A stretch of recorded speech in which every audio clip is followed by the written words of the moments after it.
So this morning we're going to talk about barefoot versus traditional shoe. You know, you got your Vibram 5 fingers and you got a racing flat, a traditional sort of running shoe. I see a lot of people, you know, and I run and train with some of the best runners in Australia, and I've never seen anyone using a Vibram who's running that fast in racing or training. I think the gift that these shoes have brought to the market is just getting more people more conscious about, you know, foot strike and, you know, training smarter versus just training harder. But what I see a lot of people doing is they're new runners, they don't have a history of running, and they get into these little barefoot shoes and they go and start cranking out the mileage and they get some full-on injuries, some shin splints or some fractured toes or, you know, knee problems, back problems, because they're trying to run barefoot in a barefoot shoe, you know, on concrete and tarmac. And they're wondering why all of a sudden they're getting injuries. And then they're going, oh, I tried that running thing, it doesn't work. It's a bit like the person who goes on a raw food lifestyle, undereats the fruit hardcore, and just gets dropped off the deep end and goes, oh, I tried that raw food thing, it doesn't work, you know. It's the same with barefoot running. People get into running going barefoot and get some horrific injuries and go, oh, I tried that running thing, it doesn't work. All you did is you did it wrong, you didn't make it work for you. So am I a fan of the Vibrams? Definitely. This is my pair, I use these, but you'll never ever see me running fast in these unless you're going uphill. You can't run fast in these shoes. You can jog in them, but if you want to get your fastest, you got to drop the Vibrams and you got to pick up some decent running shoes. And these were made by Brooks, and the model is the Green Silence. It's made out of post-recycled consumer product, and the midsole is biodegradable. Also made in China with the Vibrams and with Nike and all the other shoes as they are these days. So the Brooks Green Silence, if you want to run fast, get a pair of these. These are a very quick shoe. I've ran a 36:07 10K in them. I know Jeff Eggleston's ran a 2:14 marathon in them. So, you know, you're not going to see anyone running fast in Vibrams.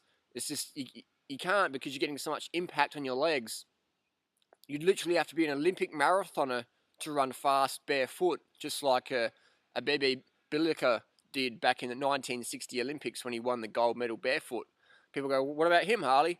Well, the next year, he brought his shoes along. And why did a Bebe run barefoot? Because he forgot his shoes. His sponsor forgot the shoes to bring there.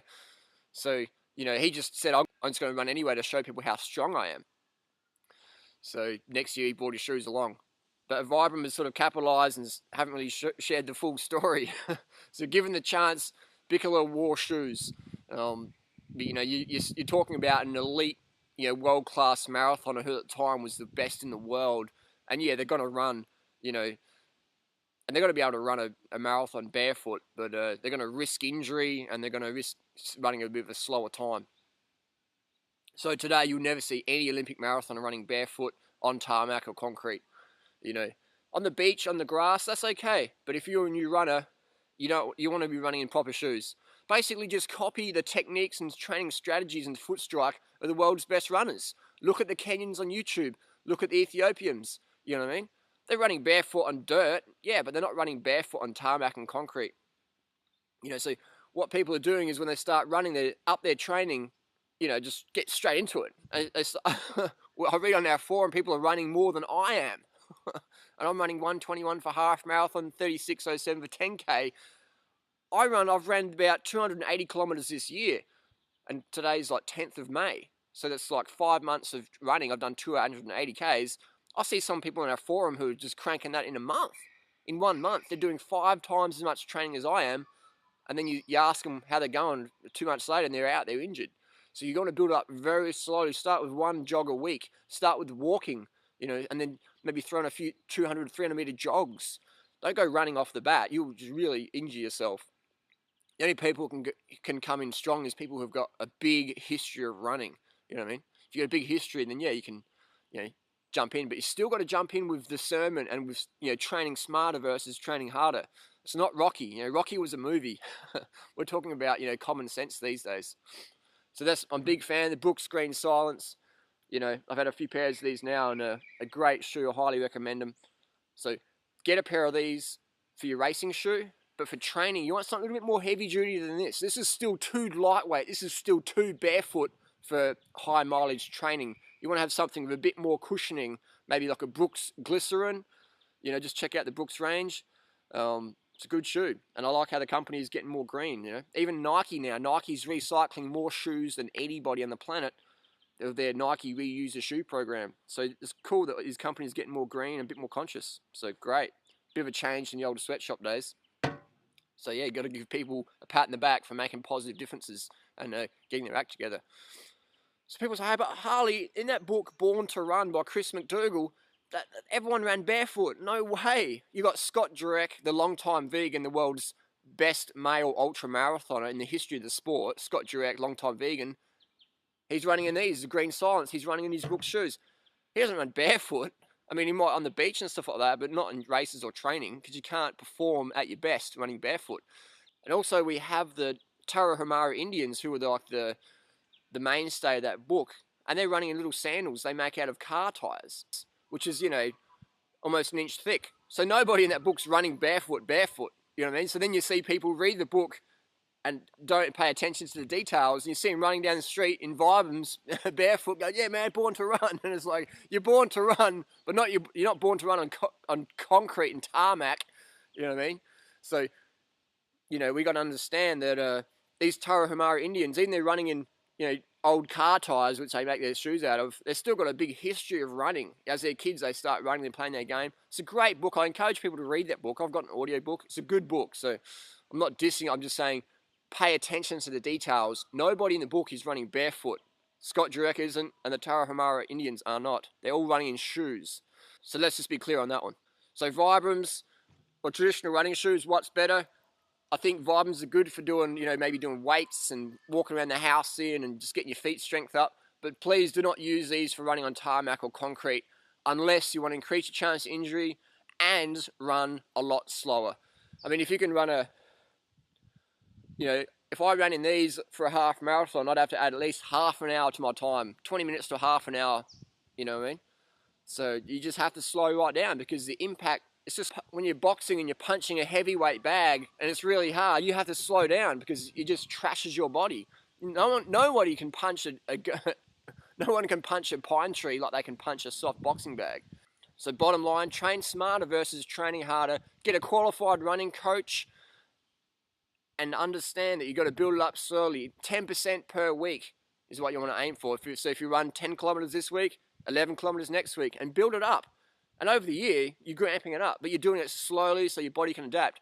And high impact sports like running, you know, train smart always. If in doubt, train smart. If in doubt, jump on your bike or go for an easy workout. Never push through pain. So where to get information from running? Get a qualified running coach, someone who understands running. There's a good one in Australia, Pat Carroll online. Highly recommend Pat. You know, you got a few local coaches as well who are really good. Look on YouTube at Ryan Hall's running tips. There's some great stuff about technique and foot strike. Take advice from people getting the results you desire. That's what I'm doing now with running. I'm just like looking for the best people, who the most knowledgeable, and just picking their brain, asking them, training with them, hanging out with them, watching them run, watching how they train. And my running is just ramped right up. I like learning the easy way versus the hard way. You know, I don't want to learn from making mistakes. I want to learn from other people's mistakes. You know what I mean? It's sort of like, if you want to get to town, follow people going to town versus trying to, you know, go, oh, I want to do it my way, and just getting lost and taking longer than it has to. Just boom, take advice from people getting the results you desire. Go and find the best runners in your area and ask them for advice, train with them. And if you're a newbie, then obviously that's going to be a bit much of a jump, but build up slowly. Read running magazines, read forums, but get your qualified running coach who's understanding what it takes for a newbie runner to get them back up there. And running is a great sport. And also get a bicycle, train with your bicycle as well, so that on the days where you're not running, you can still work on your cardio, build your cardio up, so you're not missing out there. So yeah, train smarter versus training harder.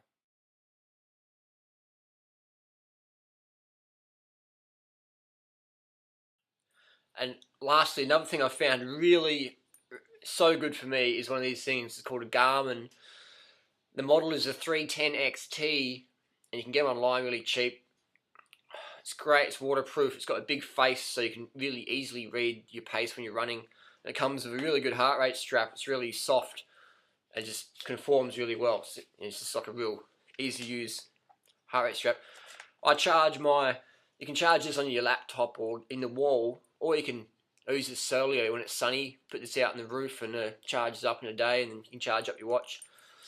So the Garmin 310 XT, I'm a big fan. Why? Because as someone who's got a cycling background, I've done running races or go out training, and you're going out too fast. Someone faster will go past you, and you think it's like a bike race where you have to get the draft. Running's not like that at all. There's hardly any draft. So if you go out too fast, you blow your legs up, you'll get your heart rate above your lactate threshold in the long run. That's not going to be good for you. So by using a Garmin, you can pace yourself. You can learn what, say, if you're going minute per mile or minute per kilometre pace. So in Australia, we use minute per kilometre. So it's great. So you can have a set goal, a time that you know you can run a distance in, and then you can break it down as minutes per kilometre. Let's say you're doing a 35-minute 10K, you wouldn't be running at 3:30 pace every kilometre. And then you'll know you're on target. But if you go out at 3:10 pace, you're going out too fast. Or if you go out at 4:20 pace, you're going out too slow. So these numbers might sound a bit confusing, but again, they're grade 2 mathematics. Grade 2 mathematics. So if you don't understand them, go back to grade 2 and get your grade 2 school teacher to teach these maths, because it's grade 2 maths. So simple strategies to make your running more effective. Because I know so many people who are fitter than me in running, but mentally they don't have the strategy, so they go way too fast and I'll pass them later on in the run. But they're fitter than me. They do much more training than I do, but I've got a better strategy. So it's about, I don't know, for me it's about training minimal, getting the maximum results, and that way you decrease your chance of injuries or burnout or whatever. Just smart training. That's what I'm into. Smart strategy. And the Garmin definitely, this is like revolutionised my whole running training. So it's great. You get to upload it on the maps and see where you've gone and your terrain and all these little funny things. So, it's a great watch. It's got a lot of features, but you only really need the basic ones like your heart rate and your distance and your pace per kilometre. So it's highly recommend them. Not cheap, but, the benefits you'll get will far outweigh any initial outlays. So get one, definitely.